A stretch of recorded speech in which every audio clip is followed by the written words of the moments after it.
de inflación mayorista de agosto, que según el INDEC fue del 2,1%. Por supuesto que para nosotros es siempre relevante el índice de inflación mayorista porque lo que hace es anticipar lo que viene en materia de inflación minorista, que es la que básicamente todos conocemos a mitad de cada mes.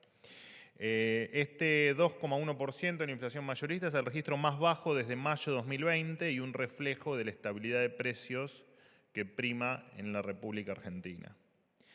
A modo de recordatorio, el 10 de diciembre del 2023 la inflación mayorista fue del 54%, que cuando uno hace el cálculo bien hecho, anualizado, implicaba en aquel momento estar viajando una inflación anual del 17.000%.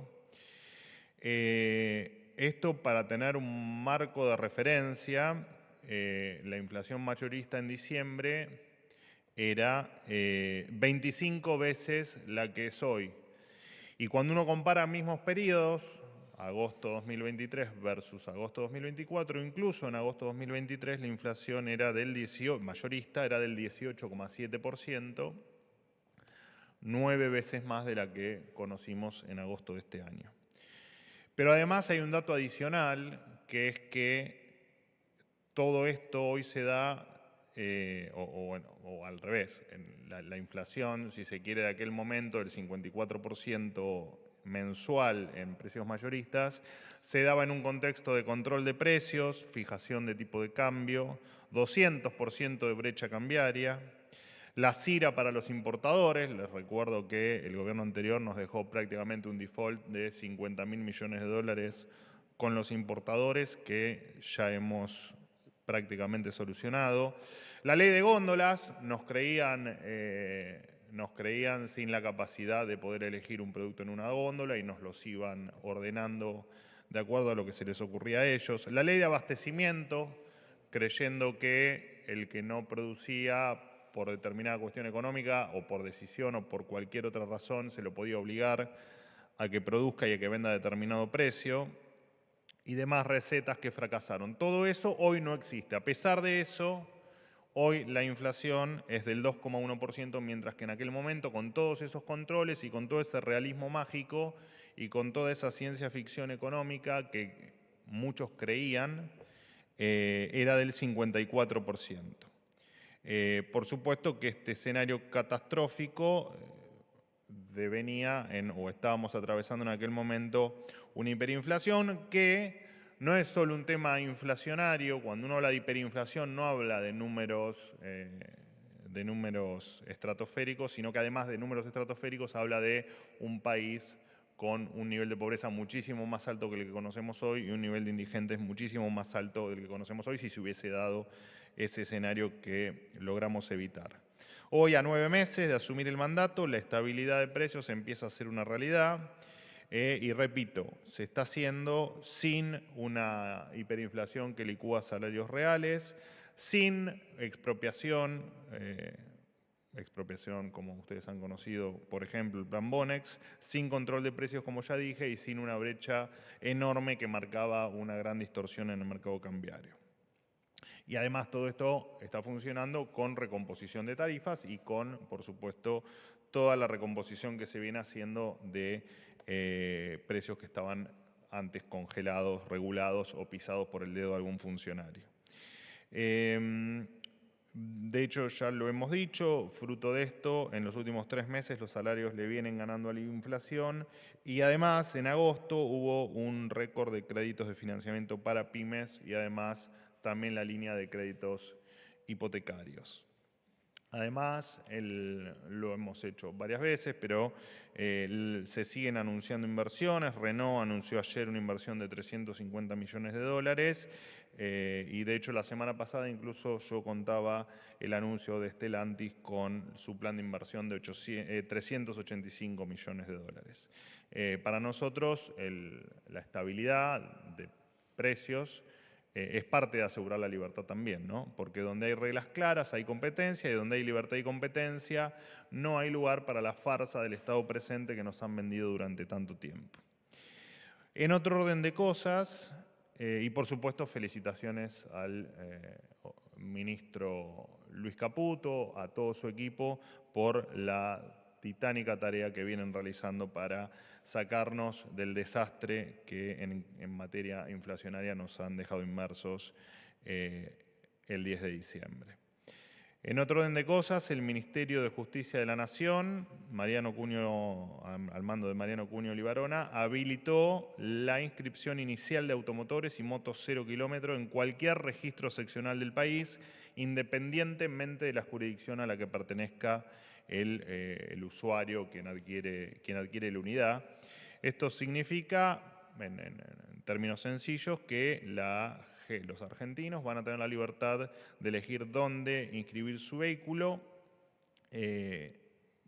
propiciando, por supuesto, que se termine un negocio que beneficiaba solamente a la política, y ahora tendrán que competir entre los registros para ver cómo atraen más clientes. Por supuesto, todo esto tendiente a que los trámites sean cada vez más baratos y más cómodos de realizar. Bueno, para todos los que alguna vez han hecho un trámite de estas características saben lo engorroso que era este tipo de tareas cuando uno las llevaba adelante.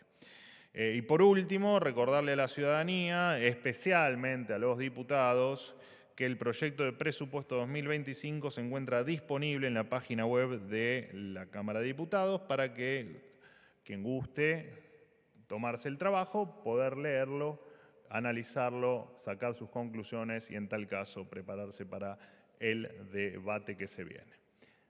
Esto es todo.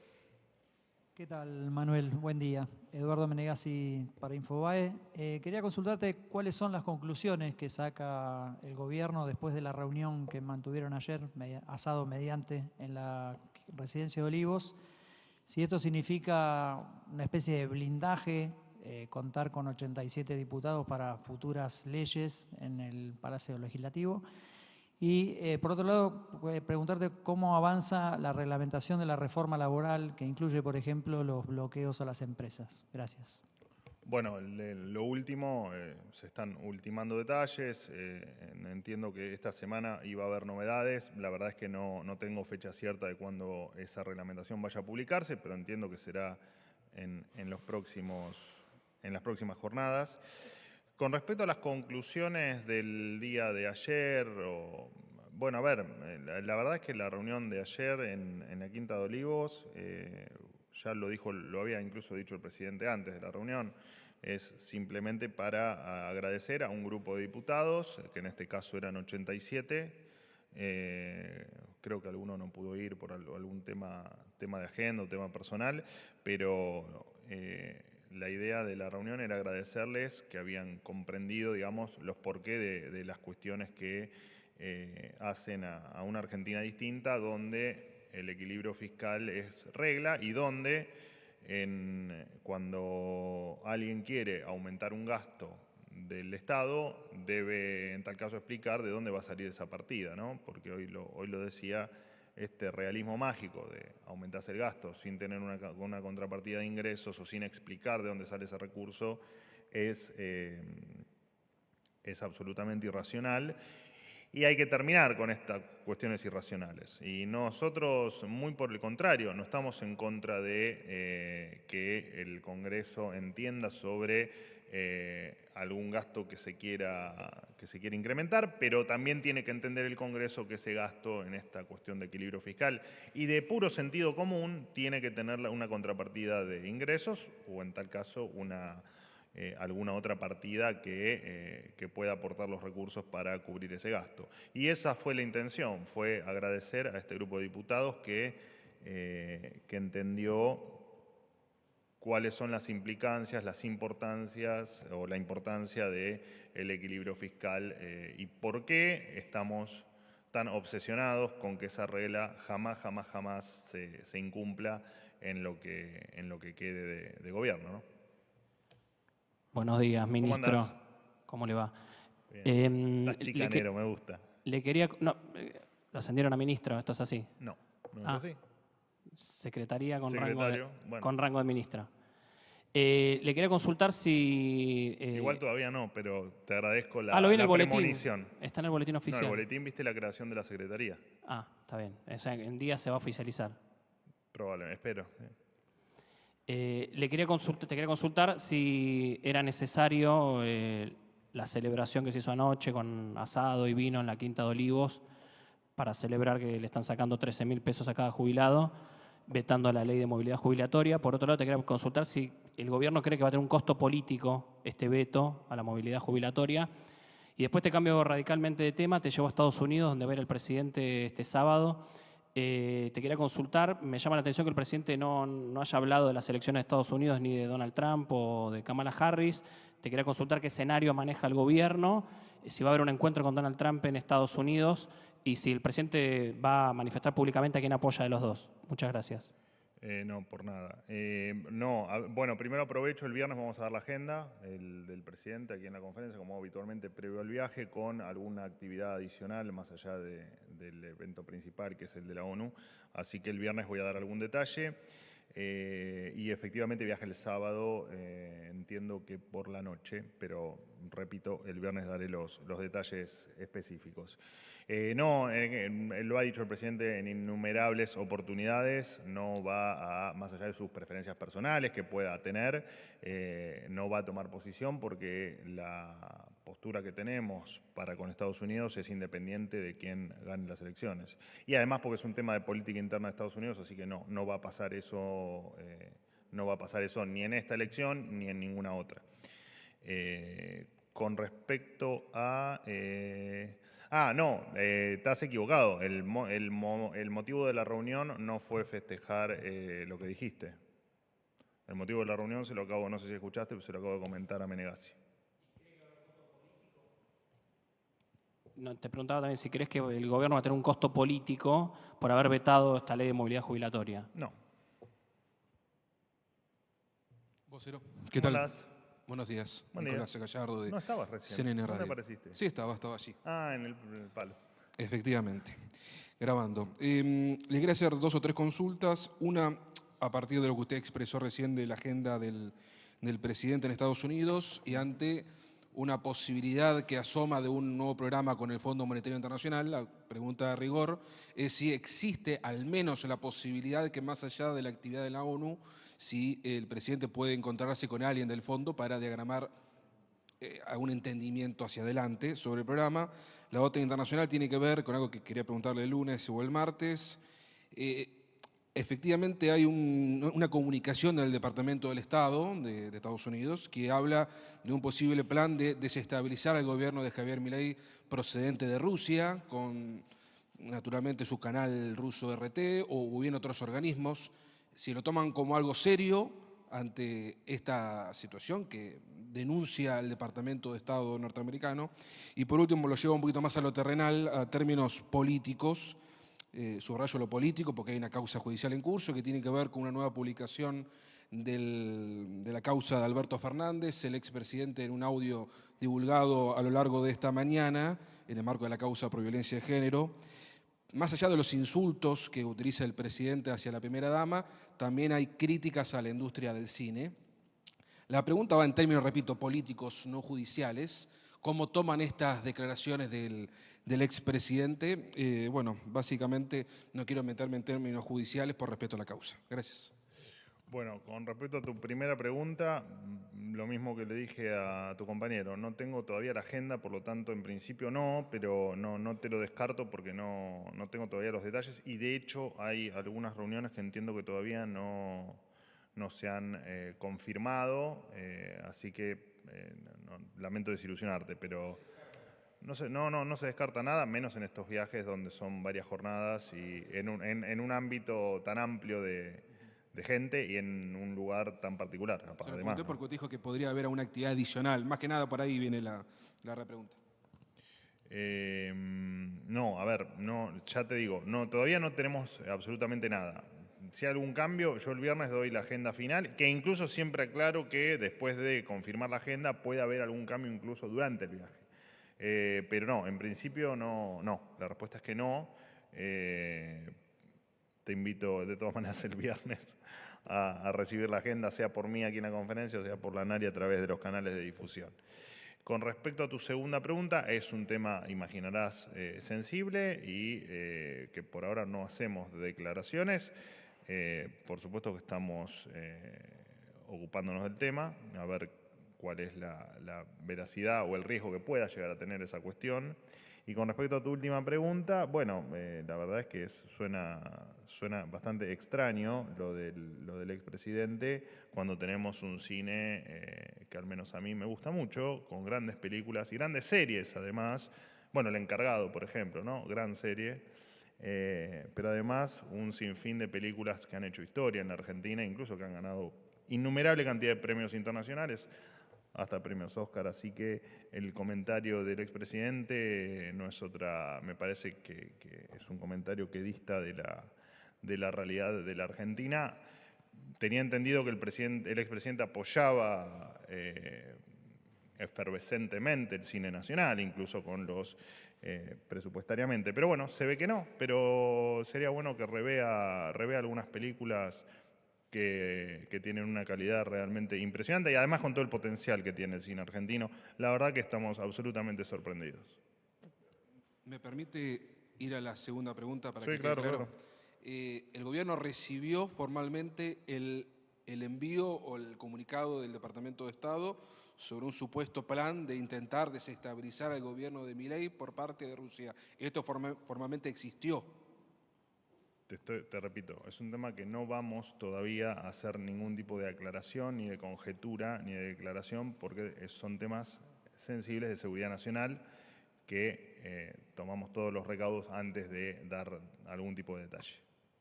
Gracias. Gracias a vos. Hola Manuel, ¿cómo Jaime, estás? querido, ¿cómo andás? Bien, muy bien. Jaime Rosenberg, Diario La Nación. Consultarte sobre la ley de financiamiento para las universidades que se aprobó el jueves pasado en el Senado. Quería saber si ya llegó, digamos, al Poder Ejecutivo la comunicación de la ley y si está prevista alguna fecha para el veto que ya anunció el presidente que va a hacer. Por otro lado, en segundo lugar, si me permitís, ¿qué recepción tuvieron de los gobernadores ante, digamos, el discurso del domingo del presidente del recorte de 60.000 millones de dólares que que el presidente sugiere que hagan las provincias si no perciben malestar en las provincias por tener que hacer un nuevo ajuste alrededor de 2.500 millones de dólares por provincia? Gracias. A ver, con respecto al proyecto de ley perdón, pero me desconcentra. Habitualmente Wallman con su celular en volumen alto me desconcentra, pero no importa. Van 9 meses y todavía me desconcentro, pero ya me voy a acostumbrar. Para que recapitulo.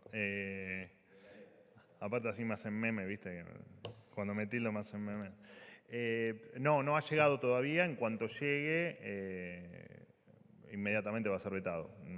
Será al siguiente día hábil. Entiendo que si no es al siguiente será el otro, pero digo, va a ser de manera inmediata la publicación de la firma del veto. Con respecto al... ¿qué me habías preguntado? Nuevo ajuste que se reclama. Por supuesto que acá hay dos cuestiones que hay que tener bien claras.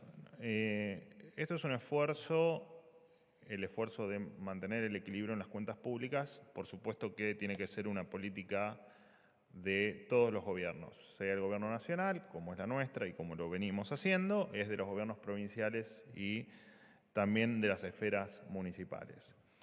Dentro del equilibrio fiscal, también apelamos a la eficiencia fiscal. O podés tener equilibrio fiscal, por ejemplo, podés tener, como ha pasado con el kirchnerismo, ¿no? Que se preocupaba por aumentar los niveles de participación de la educación en el PBI, después te dabas cuenta que los niveles de educación caían estrepitosamente año a año en, no sé, tomando las pruebas PISA, por ponerte un ejemplo. Pero eso te pasa en todos los ámbitos. Puse la educación porque es lo que me vino a la cabeza, pero digo, vos podés tener equilibrio en las cuentas, pero por el otro lado tener impuestos muy altos y mucha ineficiencia en el gasto, que se puede dar en el empleo público, en el exceso de empleo público, se puede dar en el exceso de planes sociales provinciales, se puede dar en lo que sea, en obra pública que no tenga ningún sentido para la provincia o cualquier otra cosa que... Te lo pongo como ejemplos genéricos, no por nada en particular, pero digo, nosotros apuntamos que existan las dos cosas, que exista equilibrio fiscal, que existan cuentas públicas sanas y que exista responsabilidad en el manejo del equilibrio fiscal. Y también apelamos a que ese gasto sea eficiente, porque por más que exista equilibrio fiscal, del otro lado del mostrador están los contribuyentes que aportan. Entonces, no solo tenés que mostrar disciplina fiscal, sino que además tenés que mostrar que el gasto que estás haciendo es eficiente, en virtud de que el contribuyente, por supuesto, no solo lo de la transparencia ni te lo aclaro, ¿no? Está de más decirlo que debe haber transparencia en el gasto, pero además de eso tiene que haber una correlación con la eficiencia. Vos podés tener impuestos altísimos, podés tener una ineficiencia enorme y tener equilibrio fiscal, pero ahí tenés una carga en el contribuyente que es injusta y que no permite crecer y que no permite invertir, que no permite contratar y que no permite expandirse, y que en definitiva cuando pasa eso en el largo plazo lo que tenés es más pobreza, que es lo que nos ha demostrado estas últimas décadas en la Argentina. Así que seguimos apelando a eso, seguimos apelando a ese concepto. Última pregunta. ¿Qué tal? ¿Cómo estás, Manuel? ¿Cómo andás? Bien, bien. Disculpas por el teléfono. Por favor. Bueno, también felicitarte por Muchísimas gracias. nombramiento. De todas maneras, te repito, lo mismo que a Jonathan. Tienen que esperar que salga. Que se público. confirme. Yo te diría, porque viste que esto es muy dinámico. ¿Te puedo decir en cualquier momento, decís vos? Me puedo ir a mi casa. Sí, Bueno. sí. Más allá de esto... Espero que no, porque te voy a extrañar, por supuesto. No, por supuesto, yo también. A vos, a Jonathan, bueno, a Sofi también. Más allá de todo esto, en la introducción hablaste de que no habían expropiado nada a nadie para llevar adelante la baja de la inflación. Desde muchos sectores, lo hicieron ayer los propios jubilados frente a la Quinta de Olivos, fueron a justamente expresar su fastidio, su enojo, porque el gobierno les ha expropiado una parte de lo que le corresponde, por lo menos ese 8.1%, y en ese sentido, si no es una falta de respeto realizar un asado con el costo de 20.000 pesos, que prácticamente es el 10% de la jubilación de cualquier jubilado, cualquier cifra, decirla en estos momentos, en la situación de hambre por la que ustedes recalcan que viven muchos argentinos. Eso por un lado, si te parece que está bien. Preguntarte también por la diputada, no recuerdo el nombre, que ayer se exhibió en la previa de la cena, mostrando el traje con el que iba a ir a la cena y el hecho de que tuviesen utilizado las camionetas de la Cámara de Diputados para dirigirse hacia allí. Y te vuelvo a preguntar sobre la posibilidad del veto universitario. La comunidad universitaria ya definió una fecha para la marcha, se aguarda que sea también multitudinaria. El gobierno va a mantener su negativa a pesar de que los salarios de los docentes, los investigadores, están por el suelo y además se está produciendo un éxodo muy grande de científicos en Argentina. Bueno, con respecto a tu última pregunta, desconozco de lo que me estás hablando realmente, no vi el video del traje o de la muestra que decís de una ¿Qué opinarías diputada. de una persona que se saca una foto? No opino sobre cosas que no vi. En principio, obviamente no me parece atinado, pero la verdad es que no, por la descripción que me haces, pero la verdad es que no lo vi, así que no puedo opinar. Y de hecho, estuve ahí desde el principio y no lo vi, pero bueno, lo veré. A ver si lo buscaré, a ver de qué efectivamente me estás hablando. Con respecto a tu primera pregunta, a ver, vamos por partes. Nosotros, el tema del sistema jubilatorio argentino, yo lo he explicado muchas veces, incluso lo he explicado muchas veces antes de ser funcionario, sobre el desastre que han hecho con los jubilados. Ni siquiera el gobierno anterior, digamos, donde efectivamente los jubilados perdieron en promedio un 30% de su ingreso real y nadie decía nada, ¿no? O al menos los que hoy preguntan, como vos, que me haces esa pregunta, en aquel momento la verdad es que no recuerdo quejarse del 30% de pérdida real en los jubilados, pero al margen de eso, cuando vas para atrás, efectivamente encontrás un quiebre en el sistema, encontrás varios, pero encontrás uno muy potente en los primeros años kirchneristas, cuando jubilaron y pensionaron sin aportes a cerca de 3 millones de personas, lo que implica que vos, habiendo prácticamente duplicado el sistema de personas que debían ser soportados por esas transferencias, o sea, cuando vos duplicaste la cantidad de haberes que transferías en términos de cantidad de jubilados y pensionados, lo que hiciste fue básicamente dejar con la mitad del ingreso potencial a la gente que sí había aportado y que sí estaba dentro del sistema. Después vos tenías otra discusión, que era, bueno, quiénes de ellos habían tenido un problema de, no sé, registración laboral, por ponerte un ejemplo. Vuelvo a los ejemplos genéricos para que se entienda, y quienes realmente se los había incorporado al sistema, realmente que no merecían estar y que le perjudicaron después el ingreso al jubilado, o al pensionado o a los futuros. Así que lo cierto es que el sistema está roto, quebrado, y eso lo tenemos más claro que nadie, porque de hecho, te repito, lo veníamos describiendo desde hacía muchísimo tiempo. No termino de entender cuál es el paralelismo entre comer un asado, que de hecho lo pagamos entre todos, o al menos yo lo pagué. Los demás creo que también, porque estaban No, haciendo está la bien. filita. Más que nada, yo te No sé hablaba- cuál es el paralelismo que Y haces la entre comer un empatía, asado y el jubilado. Y la empatía con el resto de la gente, que en estos momentos, de hecho, el consumo de carne es el peor en la República Argentina en muchísimos años. A pesar de que baja el precio, la gente no tiene dinero para comprar carne. ¿Y qué tiene? Pero ¿cuál es que no entiendo la falta de empatía? ¿Dónde está la falta de empatía? Y la falta de empatía es que una persona que cobra 235.000 pesos no se puede dar el lujo de gastar 20.000 pesos en Pero un no asado. me estás contestando. ¿Cuál es la falta de empatía? Justamente eso. Sí. Celebrar, Si hay un gobierno- celebrar, independientemente que digas que fue una celebración o no, porque de hecho hablé con gente que estuvo allí y estuvieron charlando, departiendo, haciendo bromas. Pues es una celebración, es un asado, como todo argentino cuando Pero se te junta. repito, ¿y qué tiene que ver eso con la falta de empatía? Y estamos hablando con gente que no alcanza a pagar el alquiler. Pero ¿dónde está la falta de empatía en comer un asado? No entiendo.